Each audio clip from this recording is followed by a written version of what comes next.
Hi VC, how you doing? It's Gordon at I Dig Vinyl here, back with another video where I'm charting my musical journey through the 1980s. That's not the reason I've got this moustache here. It's not a tribute to mid-80s facial fuzz. This is about November. It's the 17th of November while I'm making the video, so I'm halfway through a month, which will give me this interesting little bit of mustachio action on my face here. That's just to raise awareness in my workplace around all aspects to do with men's mental health and physical health. So yeah, it is what it is. It kind of suits the 80s, I guess. So we'll say that. So 1982. This is actually the year I think I've got my first actual musical memories. I can physically remember listening to particular music, and funnily enough, I'm going to mention one of the bands that my first musical memory is attached to just now. But first of all, a little bit about the background. So that's what I've enjoyed doing with these videos recently. It's finding out about the background, what's going on in this particular time period. Maybe how does that inform the music? How does the music react to it? So 1982 is definitely a world in flux, I think. What's going on outside the UK and in America? Well, in the UK, this is the year that the Falklands War breaks out, the war between Argentina and Great Britain. So Margaret Thatcher's Britain here is deep into privatisation, unemployment's very, very high.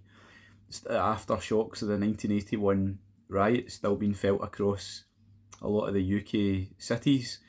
And so war breaks out between Argentina and the United Kingdom. I think it's in May. It's a 2-month war. Cost 1,000 lives between the soldiers of Argentina and Great Britain. And that's a kind of backdrop that I was completely unaware of, to be honest. I'm 6. In terms of movies and stuff like that, this is the year of E.T. So we've got these big blockbusters dominating the world. A cinema becomes a real communal entertainment zone. And later on that year, not an album I'm going to show today, but in November you get Michael Jackson's Thriller released, which I think just changes so much, which comes after it. So there's a lot of interesting things going on culturally, socially.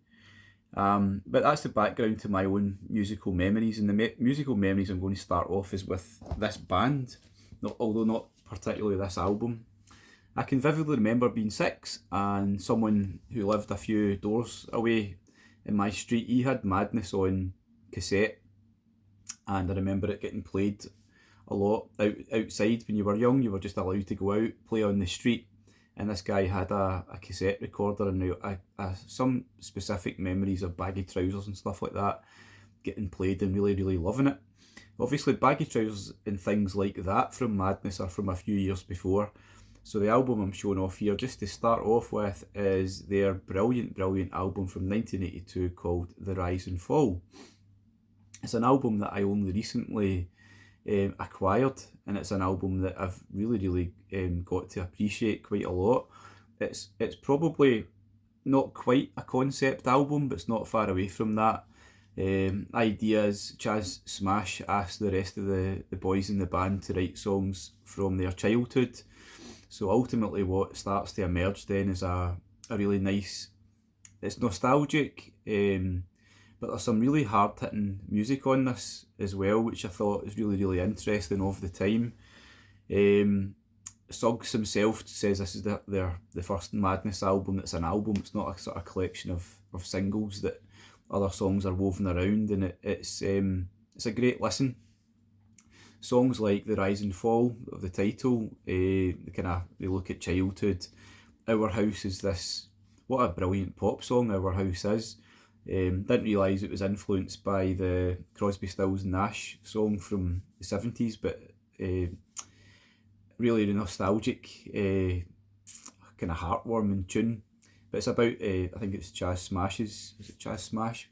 Not too sure, his particular household memories. Song that I was drawn to though, and it really sort of matches up the the background of the time is the third track from the first side, and it's called Blue Skinned Beast. Completely unaware of that from Madness's output, but it's a brilliant anti-war song. And initially when I was listening to it and thinking about the lyrics, I thought it was just a fairly straight criticism of the Tory government of the time, but I believe a blue-skinned beast actually references the body bags of the servicemen killed at war. It's a fantastic song. The kind of musical side of it seems quite outwardly upbeat, but the lyrics are exceptionally hard-hitting. And the album itself, as I said, it's a great album, all things considered. Some poppy ska, very kind of thought-provoking lyrics, and I think it's believed to be Madness's best album. I haven't got any other albums by Madness, but I was really impressed by the musical range on this album, and the sort of lyrical depths, and that it does match the time. It matches 1982, the backdrop, really well. Okay, so I'm going to fly on through some other albums. These are from all over the place, genre-wise, and you'll soon see what I've picked out. This one is fairly new to my collection as well. I was reading up about kind of key albums of the year, and I was very drawn to this one by a musician that I was completely unaware of until a few weeks ago. This is King Sunny Ade and his African Beats with the album Juju Music. So this is a guy, really interesting backstory. He's Yoruba Nigerian royalty, hence the name King Sunny. And Juju music, the kind of musical style that he's bringing here. This is a real vibe. It's cool, pretty laid back, excellent guitar playing. I believe in 1982 he was getting kind of pushed as a real world, a global music figure, and that kind of world music name was getting bandied around with him attached to it. I don't think it really came to anything particularly globally, but he's clearly huge in Nigeria. It's a great listen. It's very laid back kind of stuff, sort of jazzy at times. What does it say in the background? Nigeria's largest tribe. Juju music is rooted in the complex call and response between the talking drums and the singers. Although the music's been around since the 20s, contemporary Juju music really took shape in the introduction of Western instruments in the 50s, electric guitars, for instance, and so on. So that lovely blend of traditional Nigerian music and Western instruments, and as I said, it's a great vibe altogether. It's pretty chilled out, and he's an interesting guy as well. I think he's funded like many, still alive today, funded many cultural institutions and things like that in Nigeria, and someone who I wasn't aware of. So we sense of the songs that are on King Sunny Ade's and his African Beats album, great one. So back home in the UK, you've got Madness coming out with a near concept album, and 1982, although it seems pretty gloomy financially in terms of employment and so on, but there's lots of great pop out there, including this album by Haircut 100, which is called Pelican West. Again, it's a recent acquisition for me. Check the boys out here. This is the only album I possess which is by a group of people wearing Aran sweaters. And do you know what? You wouldn't expect them to be so funky and jazzy and poppy and super catchy and energetic all at the same time. So it does all of that. This is a great album. It's all those kind of musical styles kind of flying around at the same time. Very talented guys. With Nick Hayward, that's his name, isn't it? He goes on to quite a successful solo career after this, but this is great pop, jazzy pop, funky jazzy pop style. Super catchy, very upbeat, a very good listen, and I think quite a good example of great pop music of 1982. Something very, very different, which I really, really love, is this album by The Associates, Silk. It's their second album. I became really, really interested in what happened to these guys after listening to this album quite a lot. And I think it's one of those tales of what could have been. So this is Billy Mackenzie and Alan Rankin, the guys who make up The Associates. Billy Mackenzie, wow, wow, wow! What a performer he was. Very much in the mould. If you're not familiar, two guys from Dundee. Billy Mackenzie very much in the mould of David Bowie. That kind of fantastic stage presence, fantastic style of voice. It can do all sorts of things. This is a really, really interesting album. And it's the album that I think they were about to break into much, much bigger things, but it just went wrong. So the story goes that they were about to go off for their US tour off the back of the release of this album, and literally a day or so, I think it was, before they're due to fly, Billy Mackenzie says he's not prepared to do it for different reasons, whatever they may be. So the tour can't happen, and it triggers the departure of Alan Rankin, probably thinking this is a big chance to kind of crack it across the pond. So the Associates don't last much longer, if at all. It's a brilliant album though, really kind of complex music with Billy Mackenzie's amazing vocals running throughout it. There's some kind of nice instrumentals. There's the very, very catchy song that people would recognise, Party Fears 2. But yeah, it's a brilliant album, all things considered. And you're left thinking, what if? What might have been? But I suppose it just wasn't meant to be for the Associates. Billy Mackenzie went off to have, I think, quite a successful solo career, but things ended tragically for him when he ended his life as well later on. But brilliant, great album. 1982. What else have I got here? This album I thought I'd just pull out, kind of blend of styles. Jazz fusion, Aldi Meola, and his album from 1982 called Electric Rendezvous, which, yeah, kind of sums it up quite nicely. Brilliant bass playing. It is very much in that jazzy fusion mode. There's a couple of tracks where Paca de Lucia is involved as well. And you see the musicians, the players there. Yeah, it's a very cool cover as well. So Aldi Meola is not an artist I was particularly familiar with, but he adds to that kind of wide, that very nice kaleidoscope of music that's going on at the time. Very experienced performer through the 70s as well. Probably not my favourite that I'm showing off here, but interesting in its own right. It's jazzy, it's jazz fusion, it's quite rocky. Some of it is very rocky actually. But yeah, it's a good listen.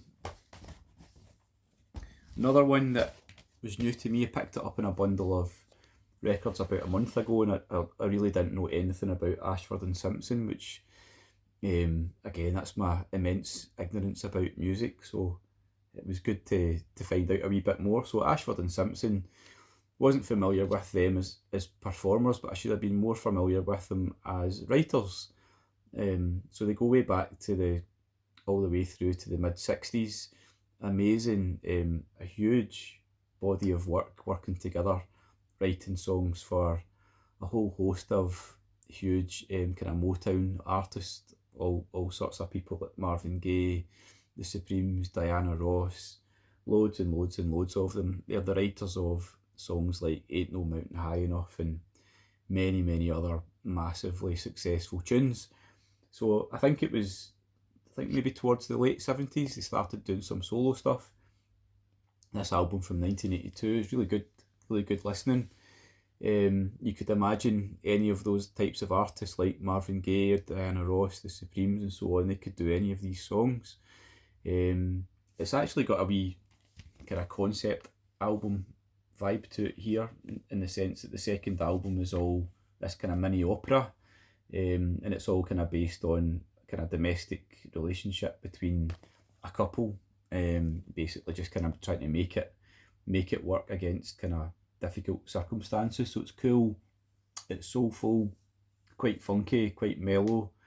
Um, Two amazing performers, brilliant vocals from both of them. So I'm glad that I found this actually, and again into 1982, I get the sense a real kind of kaleidoscope of different genres going on at the same time. And I think an album I'm going to finish off with that sums it up really well is this one by Queen, which I enjoy an awful lot. Hot Space is an album that I'd be interested to know what the VC think of this particular album if you're Queen fans. I grew up as a youngster. I was a Queen fan, but it was the 1970s hard rocking Queen that I probably enjoyed as a child in the 80s, and I wasn't that familiar with the stuff on here apart from things like Under Pressure, of course, which is on this album.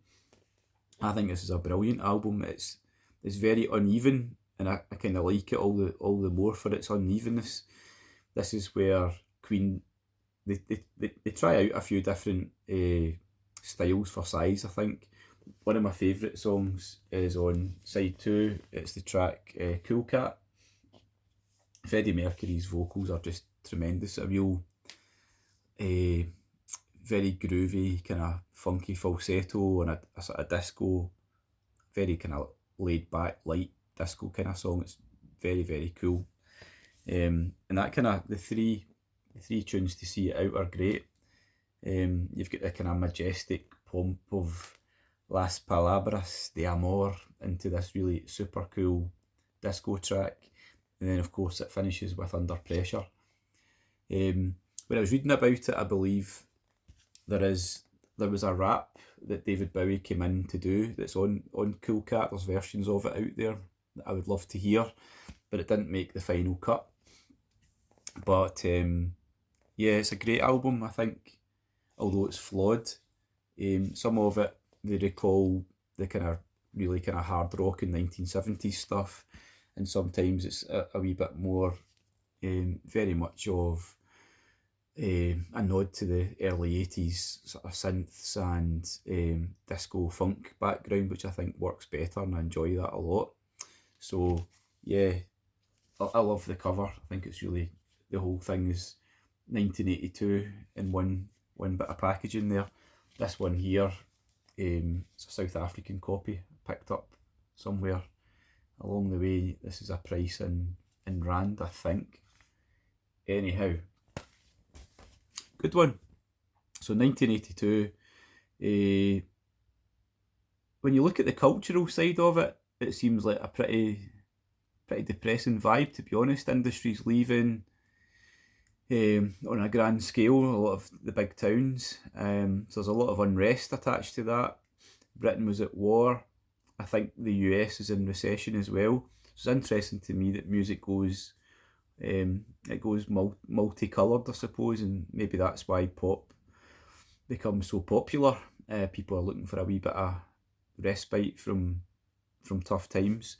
As I said, Michael Jackson's Thriller is released in November, and I think that obviously the musical landscape is about to change. You're going to get these massive artists that are going to dominate a lot of the charts from the 1980s. In fact, the biggest selling album of that particular year was Asia by Asia. It's an album that I haven't heard before, but I know they're a kind of proggy supergroup. Don't know if it's a good one, but that's the kind of thing that was dominating the charts. There's undercurrents of indie floating around, which is really going to blend off into lots of different areas. You can hear it in some of the Associates' music, and then you've got the I love the anger that's in the Madness album, although it comes across as much more kind of upbeat. It's definitely there. So I enjoyed looking at the music of 1982. I'd love to hear your own views. You check out the albums that you've got yourself. What would you have to show? Anyway, I'll not hold you. If you've managed to get this far, you're doing really well. I will see you probably in 1983. The moustache will be that wee bit thicker. Not quite Freddie Mercury like, but we'll see what we can do. Thanks very much for watching, guys. Take it easy. Until next time, bye.